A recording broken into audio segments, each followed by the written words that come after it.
बहुत अच्छी बात है, सीखने और समझने योग्य, जानने योग्य बात।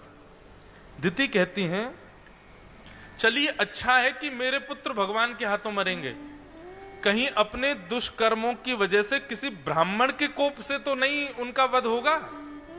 मतलब समझ रहे हैं? दिति कहती है कि अगर उनकी क्रिया से कोई ब्राह्मण उन पर नाराज हो गए, कोई वैष्णव उन पर नाराज हो गए, तो उसकी गति क्या होगी।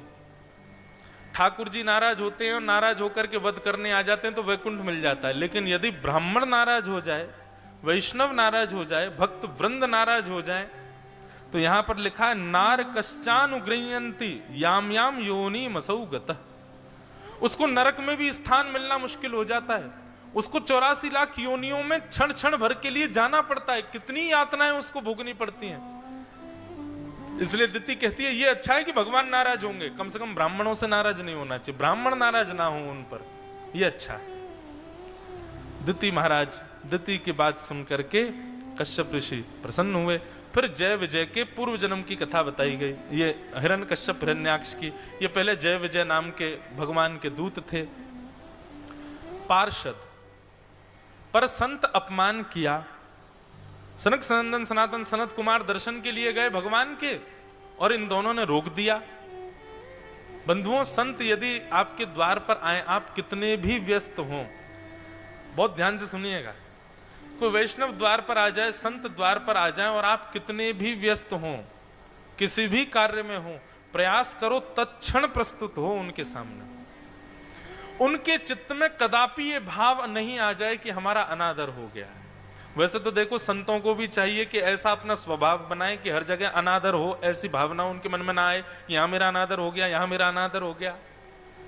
पर कदापि यदि कोई इस प्रकार के भाव वाले आ जाएं, जिनको बहुत छोटी छोटी बातों पर अपना अनादर हो जाए, प्रयास करना चाहिए, चाहे संत स्वभावशीलता से युक्त हो, चाहे स्वभाव से अत्यंत क्रूर हो, आप फिर भी ये प्रयास करो, घर पर कोई संत आए तुरंत प्रस्तुत हो। क्योंकि मैंने 2-3 क्रम ऐसे देखे हैं भागवत में, जैसे जय विजय। जय विजय ने सनकादियों को हठपूर्वक रोका नहीं, केवल कहा कि अभी आप दर्शन नहीं कर सकते, ठाकुर जी किसी कार्य में है, मुझे ऐसा पता लगा है, तो इसलिए आपको थोड़ी प्रतीक्षा करनी पड़ेगी। और ठीक ऐसा ही बताया गया इंद्रद्युम्न राजा। इंद्रद्युम्न राजा अपने ठाकुर जी की सेवा कर रहा था, तभी एक संत आ गए, तो संत को देख करके भी इंद्रद्युम्न राजा ने अपने ठाकुर जी की सेवा नहीं छोड़ी, बोले बैठे रहेंगे अपने आप ही में सेवा में। मतलब ये तो होता है कि दूर से प्रणाम कर देते या उनसे कहते 2 मिनट में आ रहा हूं महाराज जी, आप विराजो। राजा इंद्रद्युम्न ने तो देख करके अनदेखा और कर दिया और लग गए अपने ठाकुर जी की सेवा में, और उसी का परिणाम हुआ वही इंद्रद्युम्न गजेंद्र बना, जिसने गजेंद्र मोक्ष स्तुति गाई, उसको हाथी बनना पड़ा अपने अगले जन्म में। फिर यही प्रसंग आता है जब इंद्र देवताओं के यहां पर सुंदर उत्सव चल रहा था और गंधर्व गा रहे थे, अप्सराएं नृत्य कर रही थी, तभी देवताओं के गुरु बृहस्पति वहां पहुंच गए और इंद्र ने उनको देख करके भी अनदेखा कर दिया, और उसी का परिणाम कि बृहस्पति ने अपनी गुरु पदवी का त्याग कर दिया और देवताओं को मारने के लिए वृत्रासुर नाम का दैत्य प्रकट हुआ, जिसने देवताओं की नाक में दम कर दिया। तो भैया, संत अपमान, गुरु अपराध, वैष्णव अपराध, ठाकुर जी के अपराध में कोई दिक्कत नहीं है, ठाकुर जी क्षमा कर देते हैं, पर वैष्णव संत भक्तों का कभी अपमान नहीं करना चाहिए। हमारे वृंदावन की घटना याद आई। वृंदावन में एक रसिक हुए श्री हरिराम व्यास जी, जिन्होंने श्री जुगल किशोर जी को प्रकट किया, जो कि पन्ना में विराजते हैं। तो हरिराम व्यास जी पहले बड़े विद्वान थे और विद्वत्ता के कारण उनके अंदर अहम भी था, लेकिन जब वो वृंदावन आए तो वृंदावन में श्री हित हरिवंश महाप्रभु के चरणाश्रित होने के बाद उनके चित्त से अहंकार चला गया और ज्ञान जो है वो विवेक में परिवर्तित हो गया। तो लोग बाग कहते थे, बोले भाई ये बड़े सहनशील हैं, श्री हरिराम व्यास जी बड़े सहनशील हैं। तो एक संत उनकी परीक्षा लेने के लिए उनके यहां पहुंच गए। जैसे ही संत का आगमन हुआ, संत ने आते ही बिल्कुल भौएं चढ़ा रखी थी उन्होंने, और खटपट अपनी खड़ाऊं बजाते हुए सीधे हरिराम व्यास जी के जो स्थान था वहां प्रवेश कर गए और जाके सीधे आसन लगा करके बैठ गए और बोले जल्दी लाओ, हमको भोग पवाओ, प्रसाद पवाओ, भूख लगी है हमको। हरिराम व्यास जी क्षण भर भी यदि विलंब किया आपने तो देख लेना मैं शाप दे जाऊंगा। आजकल के भक्त होते तो कहते अरे क्या आप राजधानी एक्सप्रेस बन के आए हो, इतनी जल्दी आकर के और सीधे भोग भाग मांग रहे हो, ऐसे थोड़ी होता है। पर हरिराम व्यास जी ने ऐसा कुछ नहीं किया। उन्होंने निवेदन किया, बोले बड़े हमारे भाग्य की हमारे घर संत पधारे, पर प्रभु श्री जुगल किशोर जी की राजभोग की थाली अभी मंदिर में भीतर जा रही है, तैयार हो गई है थाली, बस सेवक जन लेकर के जा रहे हैं। ठाकुर जी का भोग लगेगा, उसका थोड़ा अवधि है, 20 मिनट 45 मिनट तक थोड़ा भोग लगेगा, उसके बाद सबसे पहली प्रसादी आप ही पाइएगा। संत तो और नाराज हो गए, बोले कि मैं यहां पर भूख प्यास से व्याकुल तुम्हारे यहां आया हूं और तुम मुझे और प्रतीक्षा करने को कह रहे हो। तुम मुझसे कह रहे हो कि मैं भगवान के भोग तक प्रतीक्षा करूं। अब हरिराम व्यास जी चाहते तो यहां तर्क वितर्क कर देते, बोले कैसे साधु हो, भगवान के भोग से पहले खाना चाहते हो, पर नहीं। उन्होंने तुरंत अपने सेवकों को आज्ञा करी, सुनो जुगल किशोर जी के लिए दोबारा रसोई बाद में बन जाएगी, अभी जुगल किशोर जी की जो थाली है ठाकुर जी से पहले संत के सामने पधरा।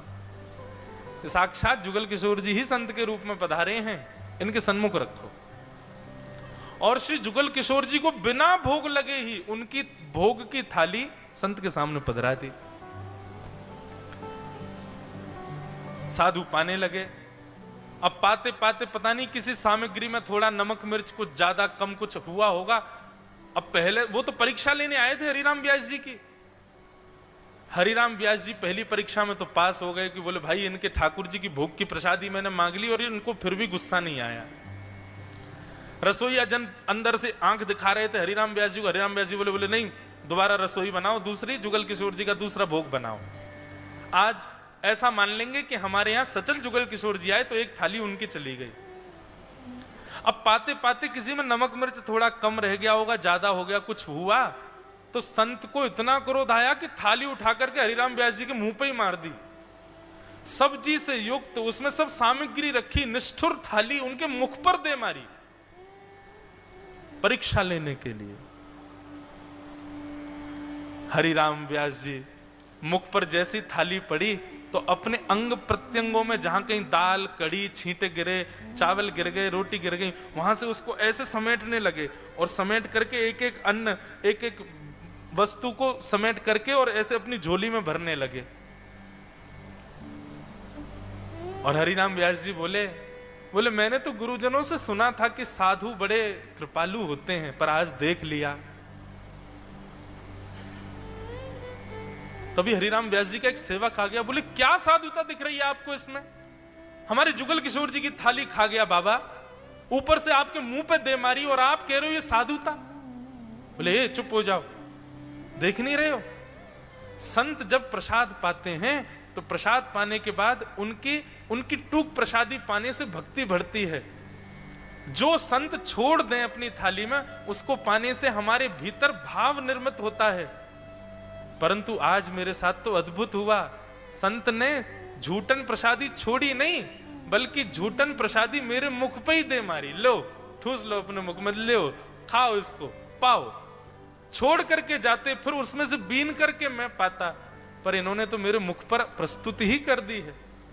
इसलिए संत बड़े परमार्थी। मैं तो चरणों में आहा, जैसे हरिराम व्यास जी ने ये बात कही, सामने बैठे हुए संत वो तो परीक्षा के भाव से आए थे, नेत्रों में आंसू आ गए, हरिराम व्यास जी के चरणों से लिपट गए, बोले मुझे क्षमा करो, मैं तो आपके धैर्य का परीक्षण करने आया था कि मैंने सुना है कि आप वृंदावन आकर के धैर्यवान हो गए हो, तो देखूं तो सही कितना धैर्य। बोले आप नहीं आए हैं, श्री जुगल किशोर जी ही आपके रूप में आए हैं। पर माफ कीजिएगा, मैं आपको हृदय से कह रहा हूं, मुझे किंचित क्षोभ नहीं हुआ, मुझे बहुत प्रिय लगा कि आपने ऐसा मेरे साथ किया। तो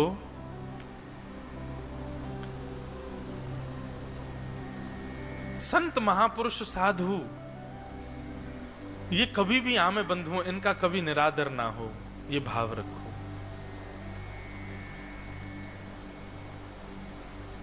कोई तुम्हें बुरा कहे सुनकर करो क्षमा, अपनी वाणी का स्वर संभाल लो, बस हो गया भजन